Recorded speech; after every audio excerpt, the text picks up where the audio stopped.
हरे कृष्णा। भगवत गीता यथारूप series में आज हमारा दूसरा दिन है।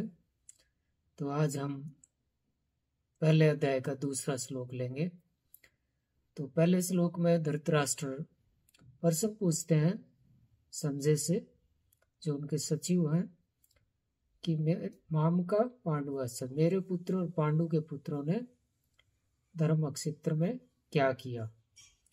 तो आज संजय उनका उत्तर दे रहे हैं। तो श्लोक नंबर 2। संजय उवाच दृष्ट्वा तु पाण्डवानीकं व्यूढं दुर्योधनस्तथा आचार्यम् उपसंगम्य राजा वचनम् अब्रवीत्। अनुवाद और तात्पर्य श्री भक्तिवेदांत स्वामी प्रभुपाद के द्वारा अनुवाद। संजय ने कहा, हे राजन, पांडु पुत्रों द्वारा सेना की व्यूह रचना देखकर राजा दुर्योधन अपने गुरु के पास गया और उसने ये शब्द कहे। तो संजय जो है धृतराष्ट्र के सचिव थे, तो उनके मनोभाव को वो समझ जाते हैं कि ये क्या पूछना चाह रहे हैं। तो उनको मोटिवेट करने के लिए, उनको का मनोबल बढ़ाने के लिए संजय क्या शब्द बोल रहे हैं? राजा वचनम अब्रवीत। दुर्योधन को राजा कहकर संबोधित कर रहे हैं, जबकि वो राजा अभी तक बना नहीं है। अभी तो युद्ध होना है, जो युद्ध में जीतेगा वही राजा बनेगा। लेकिन सचिव पहले से ही धृतराष्ट्र के मनोभाव को जान जाते हैं। तो तात्पर्य पढ़ते हैं। श्री प्रभुपाद जी बोलते हैं तात्पर्य में, धृतराष्ट्र जन्म से अंधा था, तो दुर्भाग्यवश वह आध्यात्मिक दृष्टि से भी वंचित था, कि उसमें जो आध्यात्मिक दृष्टि से भी वो एक तरह से अंधा था। वह यह भी जानता था कि उसके समान उसके पुत्र भी धर्म के मामले में अंधे हैं, और उसे विश्वास था कि पांडवों के साथ कभी भी वो समझौता नहीं कर पाएंगे, क्योंकि पांचों पांडव जन्म से ही पवित्र थे। फिर भी उसे तीर्थ स्थान के प्रभाव के विषय में संदेह था। इसलिए संजय युद्ध भूमि की स्थिति के विषय में उनके प्रश्न के मंतव्य को समझ गया। अतः वह निराश राजा को प्रोत्साहित करना चाह रहा था। उसने उसे विश्वास दिलाया कि उसके पुत्र पवित्र स्थान के प्रभाव में आकर किसी प्रकार का समझौता करने नहीं जा रहे हैं, कि डोंट वरी, ऐसा कुछ नहीं होगा, कोई समझौता नहीं कर रहे हो, वो लड़ाई होगी। तो पिछले श्लोक में जैसे उन्होंने संदेह जगाया कि कहीं वो धर्म क्षेत्र के प्रभाव में आकर लड़ाई करना ही छोड़ दे, वही समझौता कर दे, तुम भी हमारे भाई हो और आधा राज्य तुम ले लो, आधा हम ले लेते हैं। लेकिन संजय ने कहा नहीं, ऐसा नहीं होगा, क्योंकि धृतराष्ट्र नहीं चाहते थे पांडवों को कोई भी किसी प्रकार का भी राज्य मिले, वो उनको जिंदा देखना भी नहीं चाहते थे। तो इसमें प्रभुपाद जी आगे लिखते हैं कि उसने राजा को बताया कि उसका पुत्र दुर्योधन पांडवों की सेना को देखकर तुरंत अपने सेनापति द्रोणाचार्य को वास्तविक स्थिति से अवगत कराने गया है। और यद्यपि दुर्योधन को राजा कहकर संबोधित किया गया है, तो भी स्थिति की गंभीरता के कारण उसे सेनापति के पास जाना पड़ा। तो एक तरफ राजा कह रहे हैं, दूसरी तरफ वो ये भी शो कर रहे हैं कि वो गुरु के पास जा रहे हैं, जो कि कमांडर इन चीफ हैं आर्मी के, द्रोणाचार्य। तो कहीं ना कहीं वो भयभीत भी हैं कि इतनी सेना कहाँ से आ गई। कल तो वन से आए हैं और आज ये इतनी 7 अक्षणी सेना लेकर फिर से आ गई, जिसमें बड़े बड़े महारथी हैं। तो ये ऐसे देखकर वो जो दुर्योधन है, वो पांडवों की रचना को देखता है, तो फिर वो अपना कूटनीतिक राजनीतिक अपना तत्व जगाता है, लेकिन उसमें भी भय छिपा हुआ है। वो भय को छिपा नहीं पाया, तो वो फिर गुरु की तरफ जाता है, जो गुरु को दोष दिखाएगा कि देखो तुम्हारी गलती से ये आज ऐसा हो गया। जबकि ये शास्त्र के सम्मत नहीं है। गुरु में दोष देखना एक बड़ा अपराध है। और उनके गुरु द्रोणाचार्य जो प्रधान सेनापति है, वो क्या सेना के बारे में नहीं जानते? दुर्योधन क्या बताएगा?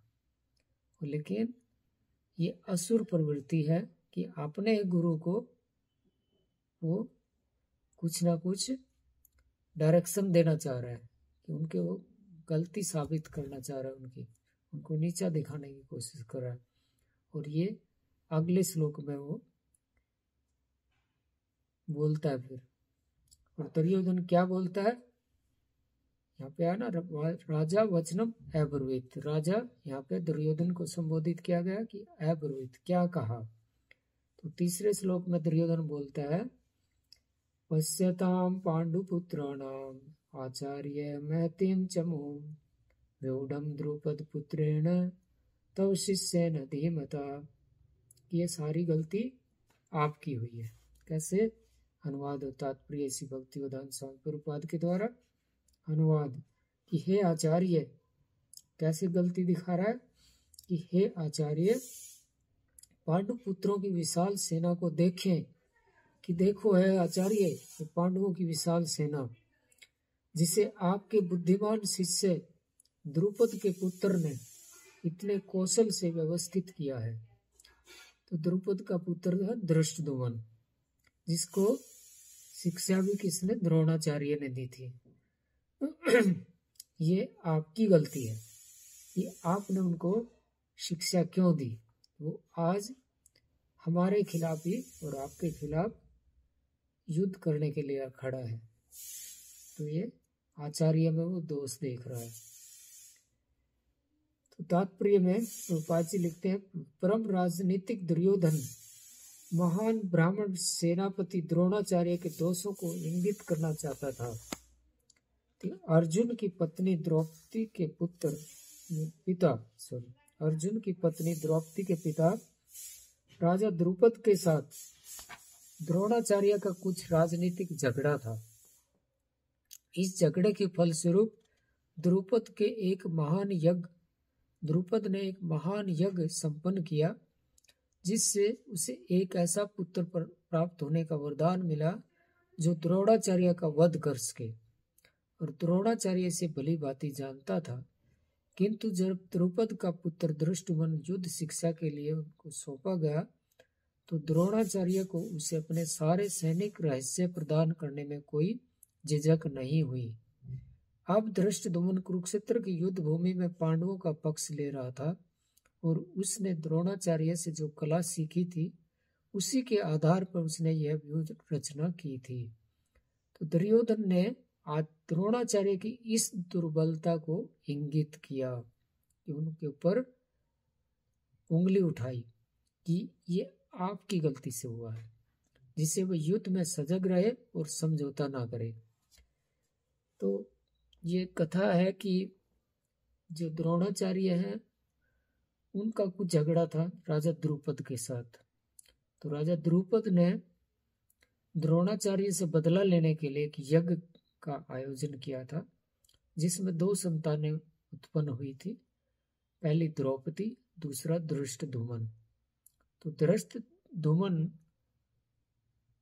इस आशा से उन्होंने यज्ञ किया था कि ऐसा पुत्र प्राप्त हो जो द्रोणाचार्य को मार सके, और वो उनको एक वरदान के रूप में मिला भी।